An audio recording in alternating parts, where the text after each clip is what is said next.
Today, I'm joined by someone who truly redefines resilience, a gentleman by the name of Andy Stone. From being expelled from school, battling addiction, to becoming a Guinness World Record holder, from completing 70 half Ironman triathlons, try saying that, in 75 days, Andy's story is nothing short of extraordinary. But it's not just about physical endurance. Andy is also an ADHD peer, mentor, a speaker, an advocate for turning struggle into strength.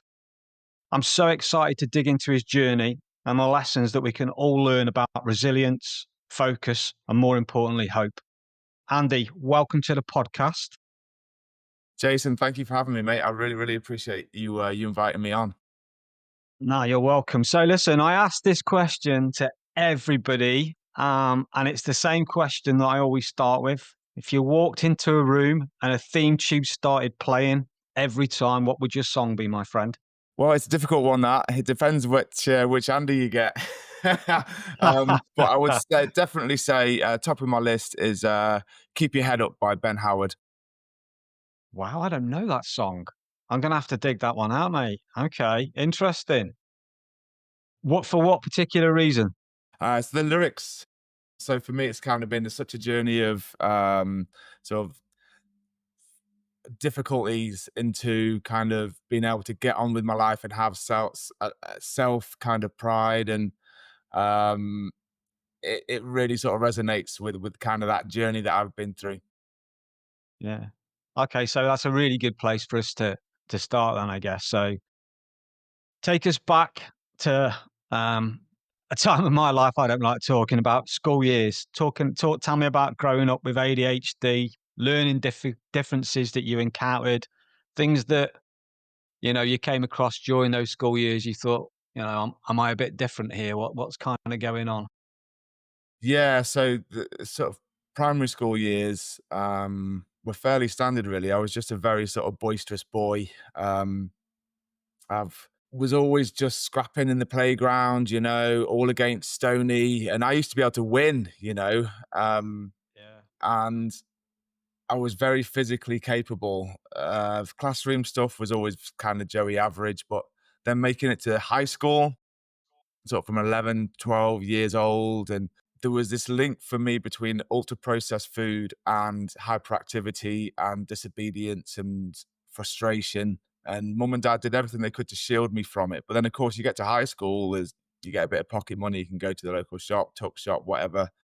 And all of a sudden, I'm eating all this crap at school. And there was just this huge link between difficulty in the classroom, frustration, playing up, and it just started to just progress, and I became the Yeah. class clown, the class joker, trying to hide behind humor to get away from being in trouble. It turns out it's really difficult to make teachers laugh. um, Yeah, yeah, yeah. I've been there, mate. I know I know all about it. I yeah, really do. it became increasingly difficult. Constantly kicked out the room, sent to see the head teacher. Stand outside the staff room. All of these kind of things just to get me out of the classroom environment. And ultimately it just didn't work, and I got expelled from the school I was at. I then went to a grammar school, a private school. Mum and dad, I think, remortgaged the house to pay the fees, smaller classes, better Wow. opportunities, more potential, all of that good stuff. But of course, it was just exactly the same environment. The teachers in the 90s still weren't clued up, and they're not clued up now, particularly in my experience, regarding neurodiversity. And I'd had a dyslexia and an ADHD diagnosis at this point. And short of just sticking 'em on Ritalin, there was very little else that came beneficially came along with the diagnoses. I just continued to be very, very frustrated and difficult and rebellious. The older I got, I was quite a big guy at 16. I was playing a lot of rugby, and they just couldn't have me in the room.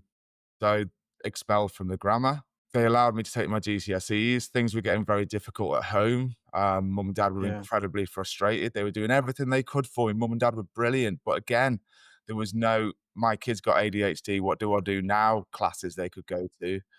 And so things were just very, very difficult. And I actually ended up leaving home at the time of my exams. So I was very unsettled in a lot of areas of my life.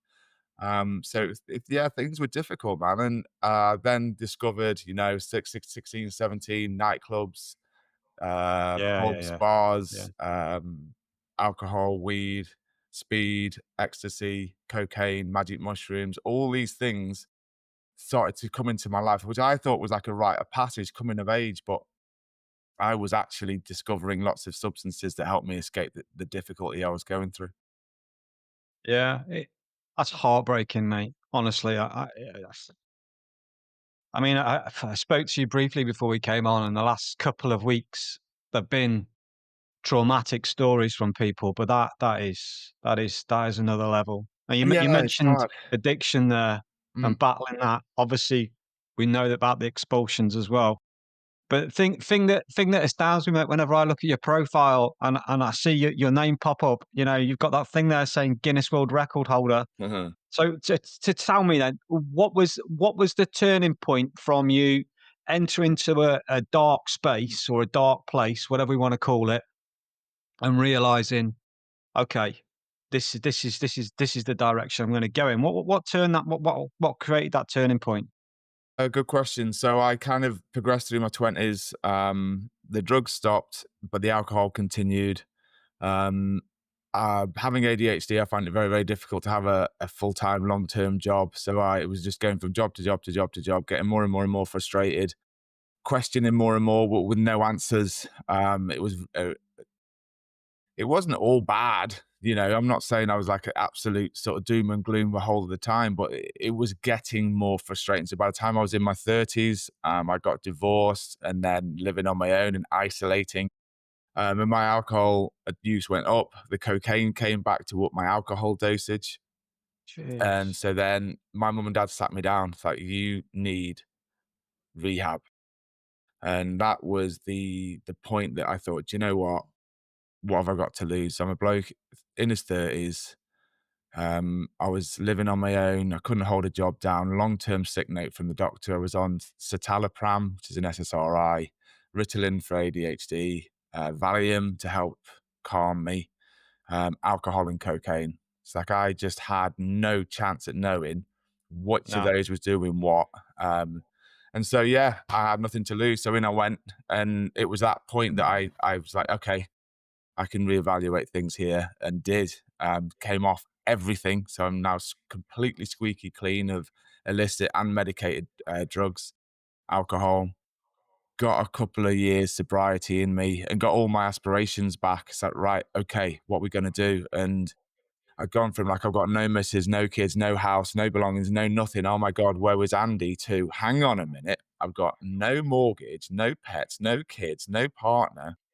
What am I doing first? And I was able to just flick the psychology of it, and just start this whole new life with new aspirations, new goals. And I still had a massive box to tick regarding um, achievement, personal achievement. I still have now, like professional and financial. To be fair, I've still, we live in modern society. Of So off I course. went, and I think, well, COVID was very, very difficult. I nearly relapsed actually during COVID, during lockdown. The whole kind of second Did lockdown, I you? was, oh my God, I completely stagnated. For an ADHD to have Yeah. that kind of level of Yeah, yeah, stagnation yeah. is incredibly difficult. So we jumped up the triathlon challenge, which is half Ironman to 70.3 miles. So, okay, let's try and do 70 of them in 70 days. And it would have been a double Guinness World Record had I have achieved the 70 in 70. And yeah, off I went. And it was just that, being able to That's get that crazy. bit between my teeth and actually, okay, because it was a question, okay, well, instead of banging my head against the wall, trying to do what I'm bad at, and getting frustrated and not comparing to my peers since school and my brother and my ex-wife and my mates who are all having kids and mortgages, and getting bogged down with all of that frustration. It's like, okay, stop a sec. What are you good at? And triathlon was one of the things, sport generally. And Yeah, you mentioned rugby earlier, didn't you? So you Yeah. the sporting aspect is probably already there. You just didn't realise it, I guess, Mhm. because of everything else you were surrounded by. Yeah, 100%. So the illicit drugs in my teens was at the exact same time that rugby was going really well. I made regional trials, and there was England scouts having a word with me, and it could have gone somewhere, but I discovered drugs and nightclub, unfortunately. Mm. But the point being that, yes, sport was having a positive impact on me in my teens. And I unfortunately went down the other road. But yeah, so it's like pulling it back. It's like, okay, well, I was good at sport. Let's try sport. And then, yeah, man, given ADHD the right project, and I did something no one else in the world has ever done before. How do you, in your mindset then, how do you sort of mentally prepare for something like that? I mean, I've never done anything like that, and you mentioned flicking a switch there. Yeah. Is there a part of you that thought, right, I need to do this first? Because obviously triathlons are made up of multiple events, right? So how do you prepare for that? What did you need to go through to get yourself and your body and your mind ready like that? Yeah, that's a good question as well. So we kind of broke it down. It's like, right, okay, so that's the main event. The 70 is the main event. At this point, I struggled to run 6 miles or 10K. Like that's where I was at. I could get around without stopping, but I needed time. So we decided on about 18 months, and Jeez. first thing I did was 17 sprint triathlons in 17 days, which is 17 miles. I then continued. Yeah, just. I trained a few more months and then did 35 Olympic distance in 35 days, and then trained over the winter, and then hit the April with the goal of doing 70, 70, 70. So I just arrived on the start line and gave it my best shot. But as for the mental sort of preparation, um, yeah, that's a really good question. So because it was playing to my strength and it was exciting, and it did just ignite that sort of spark in me to really want to achieve something. It was perfect timing, really, because like I said, I still had that box to tick. It's like, okay, here is your opportunity. My partner Sally, she was on board.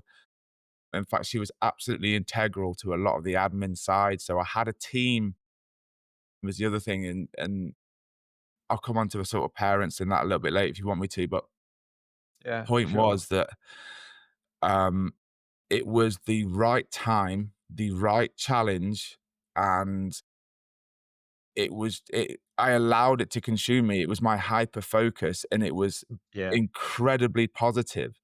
So, yes, it was difficult and stressful and arduous and needed resilience and a positive mindset and determination and all this good stuff. Um, but it was the correct thing for me, and off I went. And so you sort of see all these celebrities that have done really well with neurodiversity and Yeah. ADHD particularly. It's like, uh, it once an ADHD or a neurodivergent find their thing, I believe that we are absolutely unstoppable. No, I agree. You said a couple of things there that have just, like, clicked, from a conversation last week as well.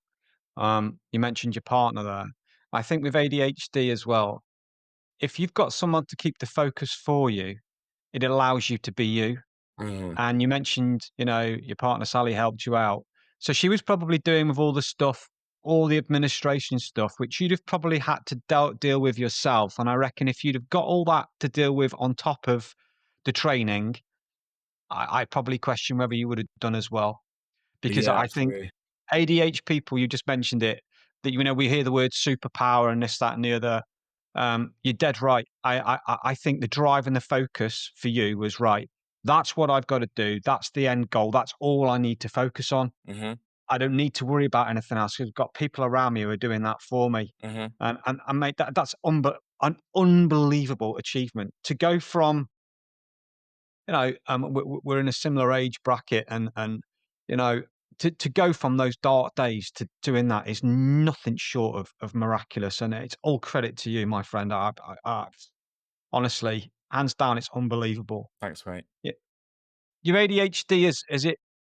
is it highlighted anything else for you? And, is it, like I said, we mentioned the word superpower. Mm. Did it cause, like, struggle with helping you, or did it cause the success of the Guinness World Record? What part of that, was it the focus mainly that helped from the ADHD, or is there anything else that came into play, you think, that really drove you on? Yeah, I think there's definitely the hormonal side of it, which is where I believe that I kind of sell it to the primary school kids that I go in and see that the superpower aspect of it is the hormonal side, which can be absolutely detrimental when you don't understand it and get it Yeah, right. But when you can able to understand it and utilize it, that's what got me to the finish line, and right. that's what I'm now trying to really sort of get people with ADHD or even neurotypicals who want to understand the disorder Yeah, is just how hormonal it is. Like I can hold my hand up, apologize to Lady Kind all over the world and say, I was the guy that just thought, oh, women are hormonal once a month. And that's about the extent of my knowledge of hormones a few years ago. Turns out I'm one of the most hormonal people I know. And so that either can get you really frustrated and drunk, or you can learn about it, utilize it, fully understand it, accept it, and set Guinness World Records with it. And so it is the ADHD was the root of that. And yeah. I think the stuff that I learned in sorry. Um, Sort of done some research, and there's some stuff there talking about 6 pillars of health. Tell me, tell everyone that's listening, just for your information, we get a lot of parents listening, we get a lot of young adults listening, Mhm. and I think really it'd be really good for you to give them an insight into these 6 pillars, um, and talk about some of the work you do in the schools. I think it'd be fantastic to understand a bit about that, mate. Yeah, no problem. So I'm an advocate for healthy living, for lifestyle choices, for trying to do everything right in a world that is trying to sell us so much refined, toxic, if you like, for want of a better word, things to consume. I am trying to be the guy that is just trying to make people aware of exactly what it is that they're consuming on so many levels. So for an ADHD, let's say you go for a diagnosis and there's a score spectrum, and let's say in order to get a diagnosis, you need to score 25 with the Q&A that they will give you. Anything over that, then yes, you have the disorder. Now, let's say you score 60. Now, is that your true ADHD score, or is that being are you getting a higher score due to your lifestyle decision making? So are you looking at Okay. screens for over 3 hours a day? Are you consuming over 20% of your diet as ultra processed food? Are you with the wrong people? Are you living your life in a nocturnal, unhealthy manner? So if the answer to those questions is yes, then the chances are your score will be higher. And as such, let's reverse that. So my 6 pillars of health are exercise, nutrition, sleep, community, de-stressing, and circadian rhythm. And so if you can live as Wow. healthy as possible with those things on a daily basis, then potentially your ADHD score could reduce. Now, Yeah, yeah, yeah.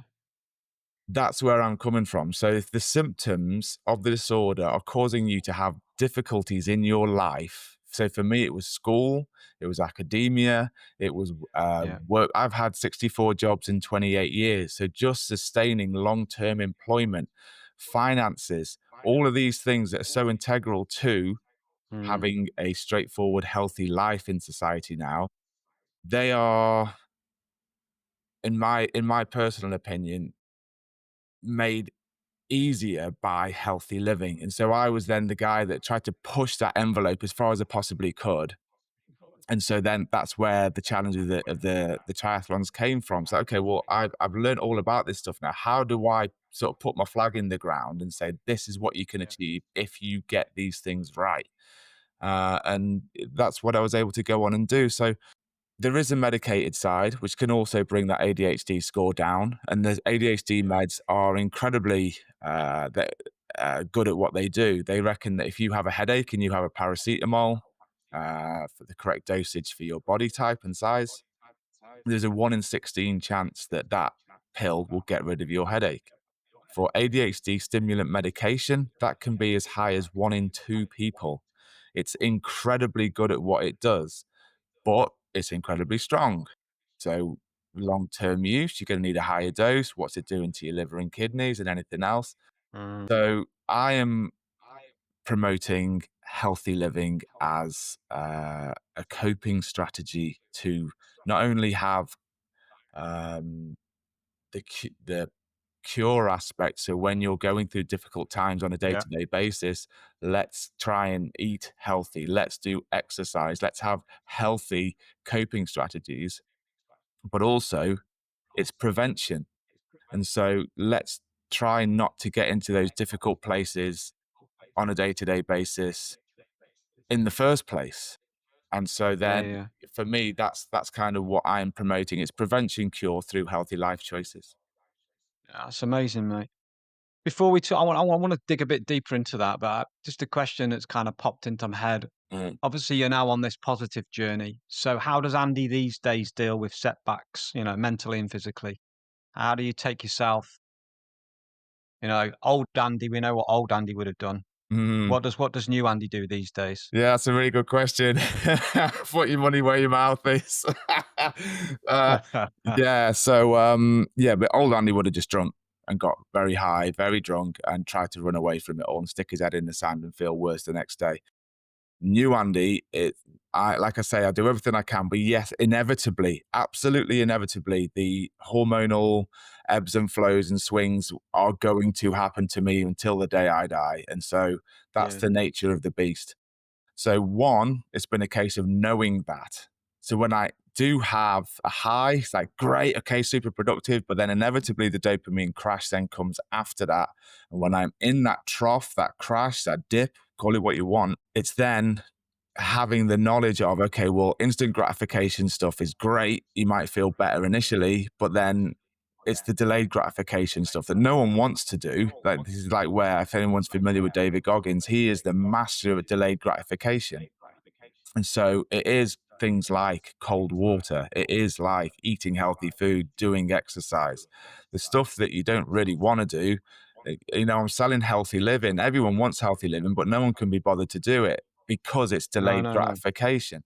So there's Mm, two things there really. There's one is trying to have as best self knowledge and awareness as you possibly can on yeah, a neurological and behavioral level. But then there's two is actually doing the right things that you don't want to do, but you know that they're going to work. Going to yeah, the yeah, gym and not just going to the gym and sitting and looking at your phone on the pec deck. I mean, going to the gym and actually working hard and trying to then help with these bringing the happy hormones back in a healthy way. But then finally, there's the kind of mindfulness side of it where it's like, okay, I feel like crap. This is how I'm supposed to feel right now. I am completely clean. I am squeaky clean of all substances. I eat healthily. I do cold water. I do calisthenics. I do yoga. I do cardio. I do heavy lifting, hit sessions. I do everything I possibly can, but still, it's the knowledge that this is just a bad day and this is how I feel. And there's no need to compound low dopamine, low motivation, frustration. There's no need to compound that inevitable feeling and sensation with stress. There's no point piling on cortisol and adrenaline because it's like when you get a cold, a common cold, you feel like crap, or a dopamine dip, you feel like crap. And when you have a cold, you don't get angry about it. You think, okay, I'm going to feel like crap for a couple of days and I'll be out the other side and yeah. back It's to a normal really life good way again. of putting it. Yeah. Yeah, So why? So the inevitability of getting another cold and the inevitability of having a dopamine dip, don't compound it with stress and doing your own head in. Just accept that that's how you feel that day and really try and just stay in a good headspace, but, just feel a bit meh. Yeah, I guess it kind of comes down to understanding your body Mhm. and how you mentally feel on that given moment, I guess. I 100%. spoke to someone, about 6 months ago, and their coping mechanism is dealing with half a day at a time. Mhm. She used to say to me, "If I could get through to lunchtime without feeling," and she used to put her fingers in the air and go, "feeling that way, then I'm good. Then I've made it through the morning, and then I Mhm. deal with the afternoon." And what you're kind of saying there is similar, really. It's dealing with it a day at a time, managing it and doing the right things to make sure that, should it come back and give you a nudge, you're there, you know what to expect, and you know how to Mhm. cope with it. Yep, So Billy. when you're doing your mentoring then with other people, what you kind of what's the one thing you want them to know, I guess? Yeah, so I've written an 8-part program, and that's kind of what I take people through. It's something that I've distilled down into 8 parts. I feel it's really punchy, and um, all the information in it is exactly the information that's helped me. And so the first 2 sessions, I think people take the most from, and that's brain anatomy, brain chemistry, sort of real basic 101 stuff. And then session 2 is your kind of hormones, dopamine, and going through everything, going through neurotypicals, going through neurodivergence. What is the actual difference on an anatomical level? And that's, I believe, what people really, really sort of appreciate hearing, because no one in the UK, I don't know about anywhere else in the world, but No. even with a private or NHS diagnosis, nobody takes you through that stuff. And so I'm having people coming to me and, blissfully, and I've got a diagnosis, I'm on Ritalin, I'm on this strong medication for it. Yeah, And I yeah, say, yeah. well, gun to your head, what is ADHD? Yeah. And people can't answer that. And they've just been No, they told that can't. by a professional that they've got it. And so that in a nutshell, the real Yeah. nuts and bolts of the condition, in the first 2 sessions, I believe, is what people really, really like to hear. That's amazing, mate. When I wrap this up, I'm gonna get you to speak out your information so people can get in touch with you, because you're dead right. It's 4 letters, and if you don't know what those 4 letters mean and what it means to you personally and individually, how it affects you, then how are Mhm, you gonna deal with it? Like mhm, you mentioned a cold. You get a cold, what do? You get a tissue, you get some Vicks, whatever it might be, that's how you deal with it, you know? And I think what it's not it doesn't frustrate me, but I question it sometimes that we just break it down as a word, whether it be dyslexia, ADHD, dyspraxia, or whatever it might be, autism. We give it a word, we give it a label, and that's what this podcast is about. But we don't dig deep enough into it, how it affects you individually. mhm. It's labeled and it's frustrating. So you're on this podcast now. You know what it's called. It's called Thick No More. What does that mean to you personally? I think don't live in ignorance. I think it means just Beautiful. find out about yourself. What makes you tick? What makes you tick in a good way, in a bad way? Where do the frustrations come? Where do the misunderstandings? Where are the gaps in your self knowledge? And I've had to go out and find all that stuff out. But it's taken me from this place of drug and alcohol riddled frustration, depression, self loathing to nothing. There is nothing perfect, but it's taken me to Guinness World Records, and moving on with life, and being really happy in my own skin. Amazing, mate. So before we close off, um, a final question then. If you've been written off, if there's someone listening now, which I know there will be, if there's someone listening who feels like they've been written off, give them a bit of advice, mate. Yeah, absolutely. So, I was written off at school. I was expelled from 2 of them. I was written off from over 50, 60 jobs. And whether that be by other people or by myself, there is 100% the help out there. Whether that be addiction or neurodiversity. I've come through both, and I'm here to tell you that I'm a walking, talking example of being able to thrive after having the diagnosis. It's all down to you.